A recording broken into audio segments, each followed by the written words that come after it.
नमस्कार, आप देख रहे हैं उत्तराखंड का नंबर 1 डिजिटल चैनल पहाड़ टीवी। आपके साथ में हूं बबीता रियाल। रुक करते हैं खबरों का, लेकिन उससे पहले एक नजर आज की हेडलाइंस पर। उत्तराखंड में आज से खुले प्राइमरी स्कूल, कोरोना गाइडलाइंस का रखा गया खास ख्याल। अखाड़ा परिषद अध्यक्ष नरेंद्र गिरी की संदिग्ध परिस्थितियों में हुई मौत, सुसाइड नोट हुआ बरामद। उत्तरकाशी में प्रसव के बाद एक महिला की हुई मौत, परिजनों और ग्रामीणों ने किया अस्पताल का घेराव, अस्पताल पर लगाया लापरवाही का आरोप। उत्तराखंड में आज से सभी प्राइमरी स्कूलों को खोल दिया गया है। साथ ही कोरोना रोकथाम पर बनी सरकार की कड़ी गाइडलाइंस पर बनाई गई व्यवस्थाओं के बीच बच्चे स्कूल पहुंचे हैं। छात्र छात्राओं को मास्क पहनकर ही विद्यालयों में प्रवेश करने दिया जा रहा है। वहीं कोरोना से बचने के लिए थर्मल स्क्रीनिंग, हैंड सैनिटाइजर और सोशल डिस्टेंसिंग का विशेष तौर पर ख्याल रखा जा रहा है। स्कूल खुलने से पहले स्कूलों को सैनिटाइज भी किया गया है। साथ ही स्कूल खुलने पर छात्र छात्राओं और अध्यापकों के बीच काफी उत्साह देखने को मिला। वहीं स्कूल खुलने के साथ ही मिड डे भोजन पर भी कई बड़े सवाल खड़े हो गए हैं। अखाड़ा परिषद अध्यक्ष नरेंद्र गिरी की सोमवार शाम प्रयागराज के बागंबरी मठ में संदिग्ध परिस्थितियों में मौत हो गई है, जिसके बाद बड़ी संख्या में निरंजनी अखाड़े के संत प्रयागराज रवाना हो गए हैं। आपको बता दें कि उनका शव अल्लाहपुर में मठ बागंबरी गद्दी के कमरे में फंदे से लटका मिला था। फोरेंसिक टीम द्वारा घटनास्थल पर जांच की गई थी। वहीं पुलिस को वहां 8 पेज का सुसाइड नोट मिला था, जिसमें आनंद गिरी समेत 3 लोगों से प्रताड़ित होने का जिक्र था। आपको बता दें कि यूपी एसओजी और सहारनपुर पुलिस ने आनंद गिरी को कांगड़ी आश्रम से गिरफ्तार कर लिया है। आरोपी आनंद गिरी ने खुद को निर्दोष बताया है। वहीं योग गुरु बाबा रामदेव ने अखाड़ा परिषद अध्यक्ष नरेंद्र गिरी की मौत पर शोक जताया है। साथ ही षड्यंत्र की जांच करने की भी मांग की है। इसी बीच इस मामले में कांग्रेस प्रदेश प्रवक्ता गरिमा मेहरा दसोनी ने भी अपनी प्रतिक्रियाएं दी। आबादी जाने को तैयार हूं, लेकिन जब ये बातें नाम की बात आई तो फिर मैं रुक गया। मैं चाहता हूं कि पहले पुलिस इस विषय की तफ्तीश कर ले, पूरी तरह से जांच कर ले, तसल्ली कर ले। मुझे बुलाएगी तो मैं जाऊंगा। पुलिस अधिकारी से आपकी बातचीत हुई कि आपको हिरासत में लिया गया है, आपको गिरफ्तार करना है? नहीं, मेरी इसकी हिरासत में लिया गया। मुझे कोई हिरासत में नहीं लिया गया है। मैं एकदम आपके सामने बैठा हूँ अभी, और अगर पुलिस मुझे पूछेगी, हिरासत में लेगी, तो फिर मैं तैयार हूँ। पूज्य नरेंद्र गिरी जी महाराज जी के रहस्यमय तरीके से इस संसार से जाने को लेकर के हम बहुत स्तब्ध हैं, और मुझे यकीन नहीं हो रहा कि एक ऐसा पराक्रमी, जुझारू महापुरुष जो हमारे धर्म, अध्यात्म और संस्कृति की बुलंद आवाज से और एक वीर योद्धा, एक सन्यासी थे, उनका इस तरह से रहस्यमय तरीके से जाना, वो किसी भी तरह से अंतरात्मा को स्वीकार्य नहीं हो रहा है। प्रथम तो उनके जाने से जहाँ एक और सनातन संस्कृति की अपूर्णीय क्षति हुई है, वहीं पर एक बहुत बड़ा इससे एक रहस्य सामने आ रहा है कि आखिर ऐसा कैसे हो सकता है। वो ऐसे महापुरुष नहीं थे कि ऐसे एक रहस्यमय तरीके से हमारे बीच से चले जाए। तो मैं पूरे साधु समाज की ओर से यह अपेक्षा करता हूँ सरकार की से कि इस पूरी घटना की निष्पक्ष जांच हो। तो और महंतों की जो सर्वोच्च संस्था है अखाड़ा परिषद, उसके आदरणीय श्री महंत नरेंद्र गिरी महाराज के संदिग्ध रूप से मृत्यु का समाचार मिला। अब हमारा सवाल सिर्फ उत्तर प्रदेश सरकार से है कि क्या आप संतों और महात्माओं के जीवन की रक्षा करने में भी असमर्थ हैं। एक दिन पहले ही आपने कहा कि हमने गुंडा राज समाप्त कर दिया है, फिर ऐसा क्यों है कि हमारे देश के लिए महत्वपूर्ण एक जान ऐसे ही चली गई।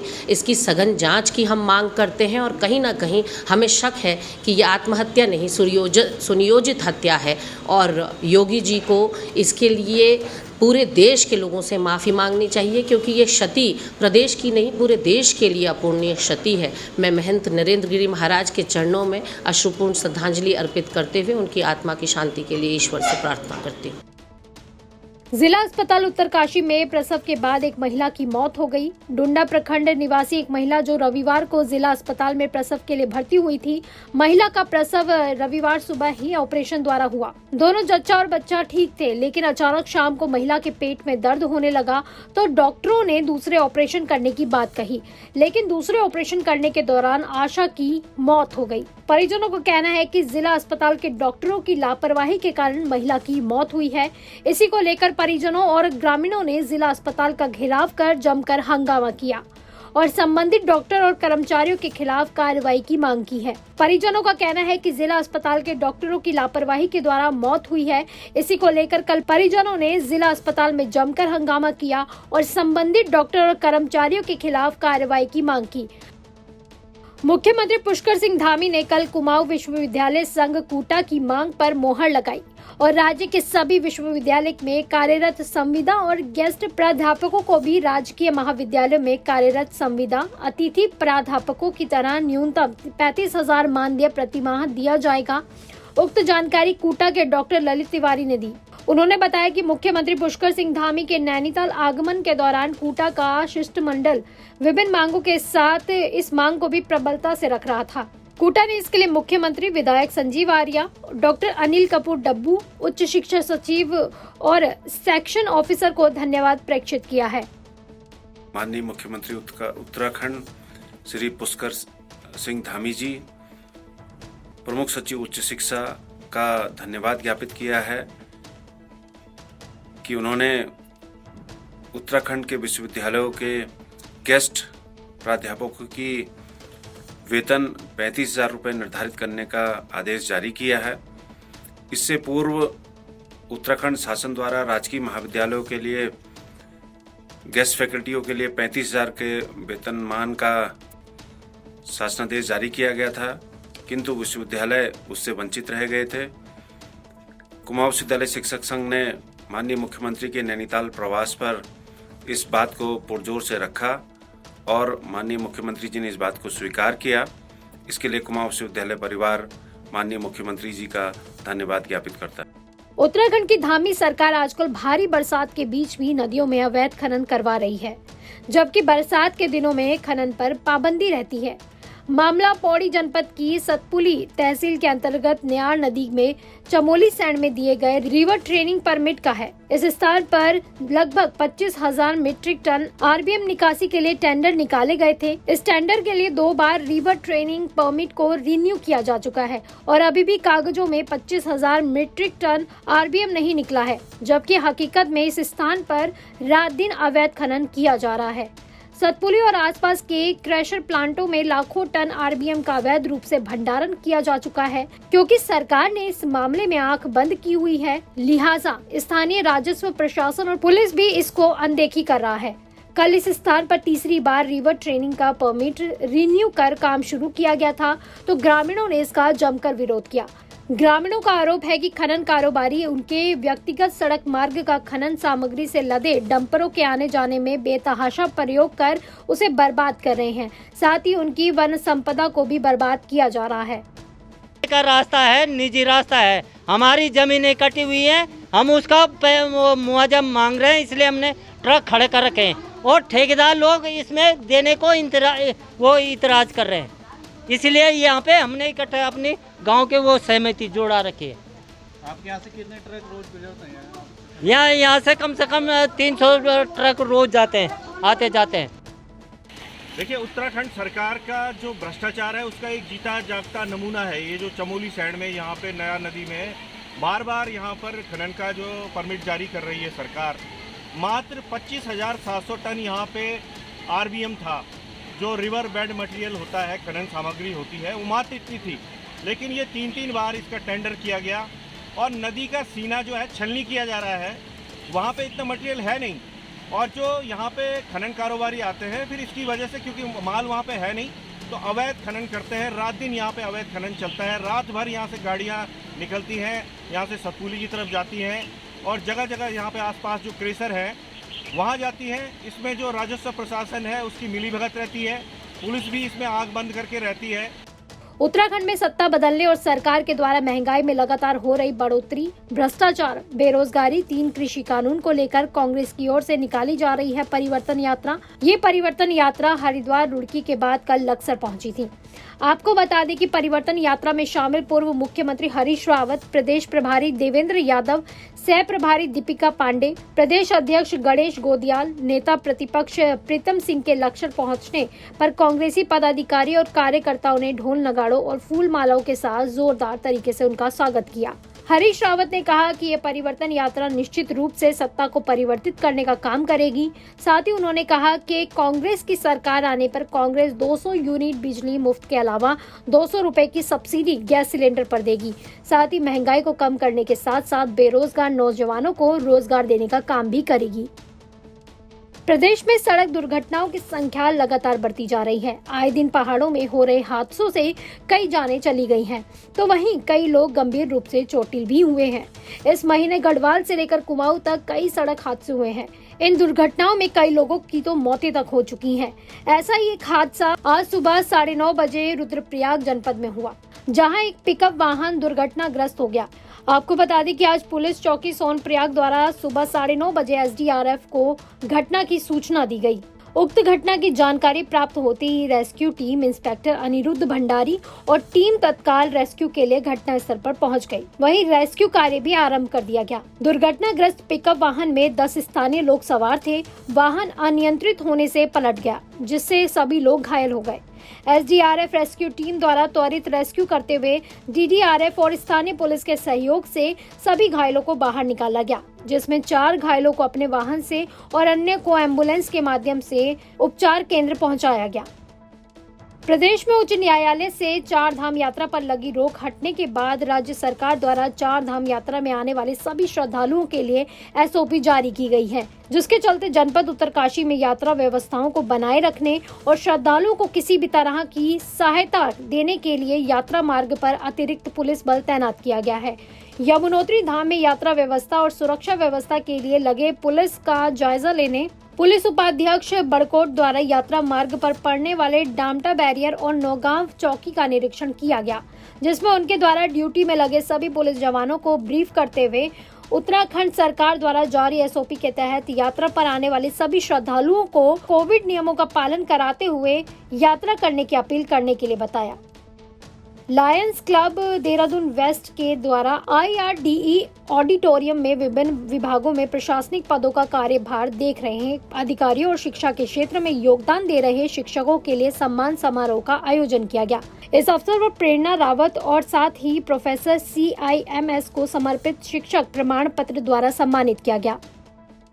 जनपद नैनीताल के प्रभारी और अब कैबिनेट मंत्री यशपाल आर्या, विधायक संजीव आर्या और उपाध्यक्ष अनुसूचित जाति आयोग PC गोरखा ने खैरना आपूर्ण बाजार में आयोजित बहुउद्देशीय शिविर का दीप प्रज्वलित कर विधिवत शुभारंभ किया और साथ ही लगभग 15 करोड़ की लागत से 65 विकास योजनाओं का लोकार्पण और शिलान्यास किया। कार्यक्रम में बाल विकास विभाग द्वारा बच्चों और महिलाओं को स्वच्छता किट वितरित की गई। साथ ही विधायक संजीव आर्य ने सभी का अभिनंदन करते हुए कहा कि सभी क्षेत्र की समस्याओं का प्राथमिकता से निवारण किया जाएगा। 4.5 सालों में विकास की नए आयाम स्थापित हुए। आज भी यहाँ पर लगभग 14 करोड़ की विभिन्न योजनाओं का शिलान्यास और लोकार्पण हो रहा है। बेताल की घाटी, बेताल घाट में 25 करोड़ की, चाहे वो लिफ्ट स्कीम हो, चाहे पेयजल योजनाएँ हों, 25 करोड़ की हमने लिफ्ट योजनाएँ और उसमें काम भी प्रगति पर है। ओवरऑल देखा जाए बेताल विकास की दौड़ में मेरा मानना है कि बहुत आगे है और बड़ी अपेक्षाएं भी यहाँ की महान जनता का आशीर्वाद, सहयोग, समर्थन मुझे 2002 से लगातार मिला है, आशीर्वाद मिला है नेताओं का, बहनों का, बुजुर्गों का, युवाओं का। आज भी यहाँ की महान जनता मुझसे उस पर भरोसा करती है। संजीव आर्य को उन्होंने आगे बढ़ाने की दिशा में बहुत उनका छत्र छाया रही है और मिलकर काम करेंगे। जो समस्याओं का निदान हुआ है और जो समस्याएं हमारे सामने हैं, निश्चित रूप से उसका भी निराकरण हम करेंगे। बैग चेक करवाने पर भरने पड़े पैसे, ऐसा ही कुछ रिखनी खाल ब्लॉक निवासी राहुल सिंह बिस्ट के साथ हुआ जब उन्होंने सोमवार को दिल्ली कश्मीर गेट से कोटद्वार का टिकट लिया था। टिकट की कीमत 265 रुपए थी। राहुल ने बस कंडक्टर को 500 रुपए दिए, लेकिन कोटद्वार पहुंचते ही उनसे बैग की तलाशी के लिए कहा गया और बताया गया कि इसका चार्ज भी लगेगा, जिसके चलते बैग चेक करवाने के बाद राहुल द्वारा बचे हुए पैसों को वापस मांगने पर कंडक्टर ने उससे चेकिंग के 250 रुपए चार्ज लगने की बात कही। कल 20 सितंबर 2021 को मैं दिल्ली कश्मीरी गेट से कोटद्वार की टिकट लिया, तो टिकट की कीमत थी 265 रुपये।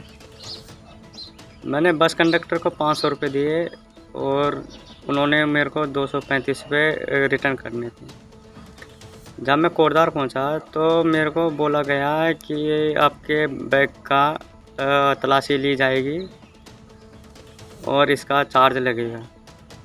मैंने बस कंडक्टर को बस नंबर 07 UK 07 PA 3020 ये बस का नंबर है।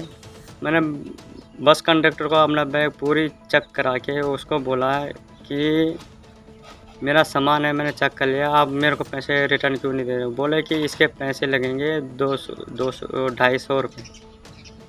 तो मैं कहना चाहूँगा कि ये मैंने 7-8 साल में पहली बार देख रहा हूँ कि जो वो लगेज के पैसे लेते हैं कोटद्वार डिपो वाले। मुनस्यारी में क्षेत्रीय परामर्शदायी समिति की बैठक में मुनस्यारी क्षेत्र के सभी वन पंचायतों के सरपंच उपस्थित रहे। इस बैठक में क्षेत्र के वन पंचायतों की समस्याओं पर चर्चा की गई। इसमें सबसे ज्यादा वन प्रहरियों की सैलरी पर चर्चा की गई, जिसमें शासन द्वारा नियुक्त किए गए वन प्रहरियों की अभी तक सैलरी ना दिए जाने को लेकर बात हुई। इस बैठक में वन पंचायतों पर सरपंच की भूमिका पर गहन मंथन भी किया गया।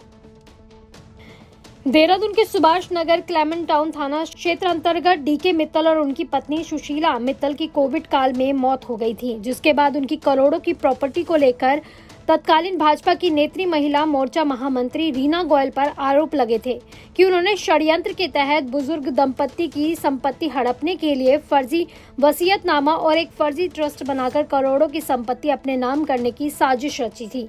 हालांकि भाजपा ने उस वक्त रीना गोयल को पार्टी से निष्कासित नहीं किया था, लेकिन पुलिस जांच में अभी भी तेजी नहीं आई है। स्थानीय सामाजिक कार्यकर्ता रविंद्र सिंह ने बताया कि इस मामले में रीना गोयल पर सख्त कार्रवाई हो। वहीं उन्होंने आरोप लगाया कि रीना गोयल ने बुजुर्ग दंपत्ति की मौत के बाद उनके घर में डकैती करवाकर उनका बेशकीमती सामान भी चुरा लिया था। ऐसे में रीना गोयल के खिलाफ सख्त कार्रवाई करने की मांग की गई। जनता की समस्याओं को लेकर उत्तरकाशी पुलिस अधीक्षक मणिकांत मिश्रा बेहद संवेदनशील है।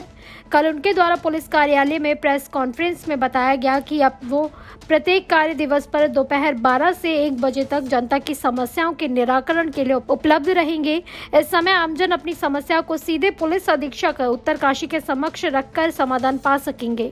दूर दराज के लोग फोन, व्हाट्सएप कॉल या मैसेज के माध्यम से अपनी समस्याओं को उनके समक्ष रख सकते हैं।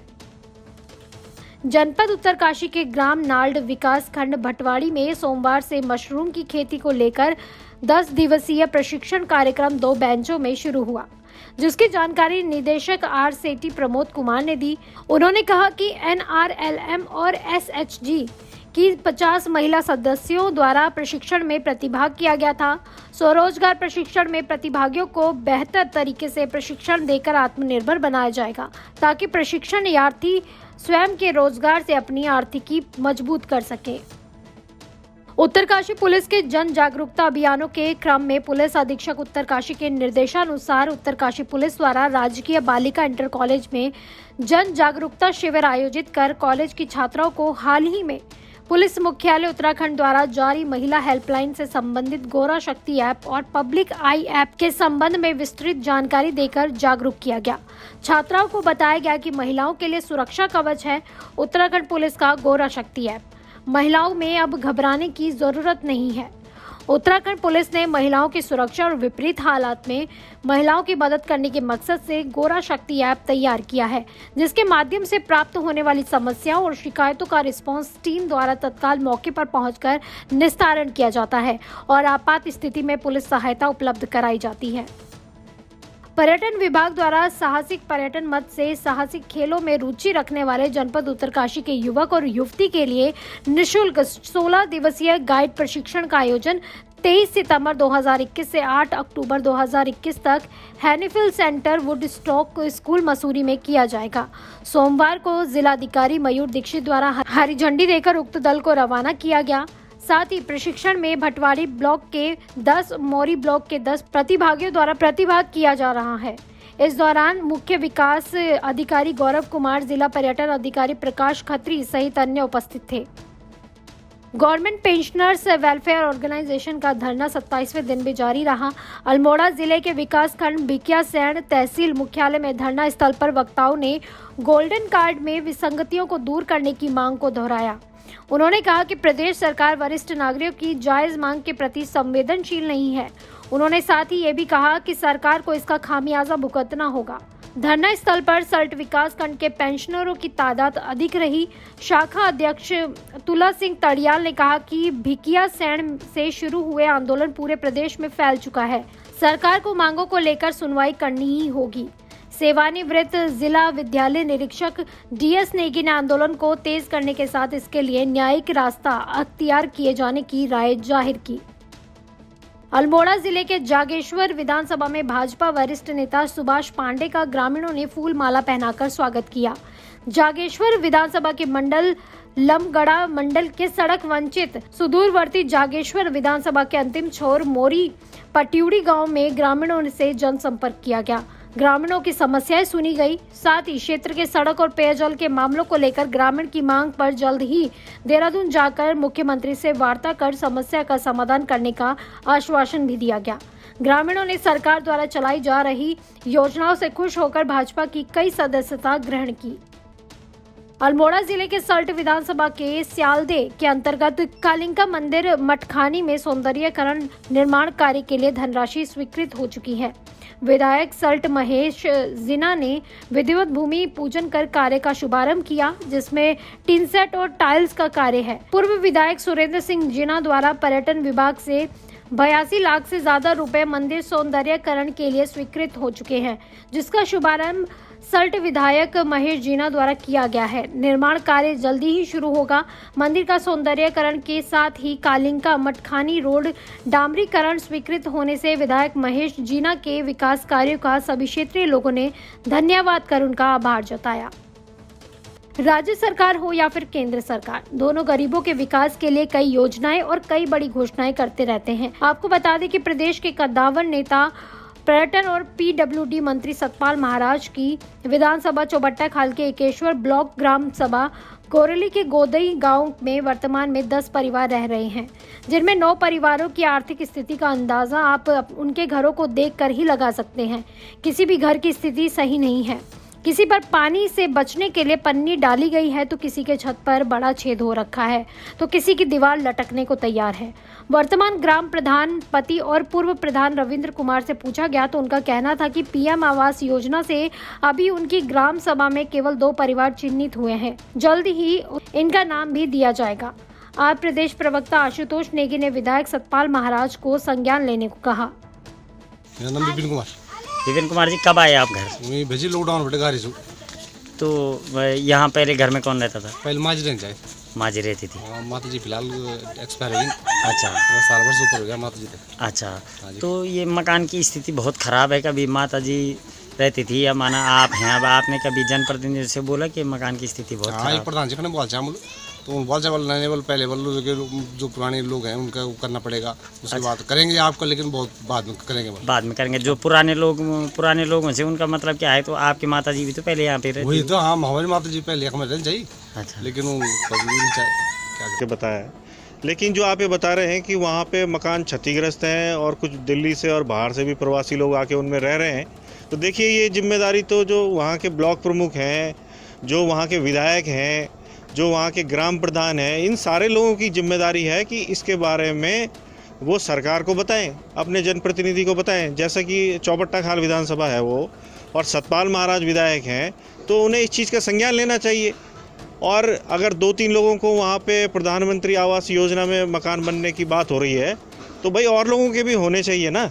और वो कल लोग उसमें आपदा में बारिश के दिन दब के मर जाएं तो उसके बाद क्या फ़ायदा है। तो मेरा तो सतपाल महाराज जी से सीधा सीधा अनुरोध है कि भाई चुनाव भी निकट है, थोड़ा सा देख लीजिए, अपने विधानसभा की तरफ देख लीजिए, अपने गाँवों को देख लीजिए कि वहाँ किन हालातों में लोग रह रहे हैं, और आप नहीं करेंगे तो उसका खामियाजा आप भुगतेंगे फिर 2022 में। रानी पोखरी पुल के पास बने अस्थायी वैकल्पिक मार्ग पर बड़ा हादसा होने से टल गया। देर रात बारिश के चलते नदी का जल स्तर बढ़ गया है, जिस कारण नदी में आवाजाही करने के लिए बनी वैकल्पिक मार्ग पर एक बार फिर बह जाने से लोगों की मुसीबत बढ़ गई है। बता दें कि वैकल्पिक मार्ग को पार कर रही एक गाड़ी बहते बहते बची है, जिसके चलते जेसीबी की मदद से गाड़ी को बाहर निकाला गया है। पहाड़ टीवी में फिलहाल के लिए बस इतना ही। उत्तराखंड की बड़ी और तमाम खबरों के लिए आप देखते रहिए पहाड़ टीवी। नमस्कार। है बेखौफ उम्मीद का रंग।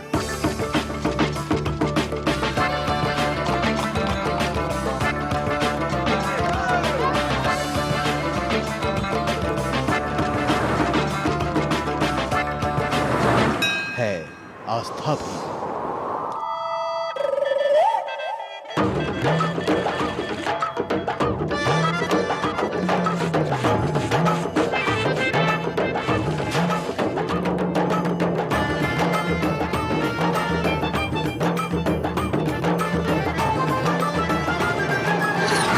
ये है मेरा उत्तराखंड।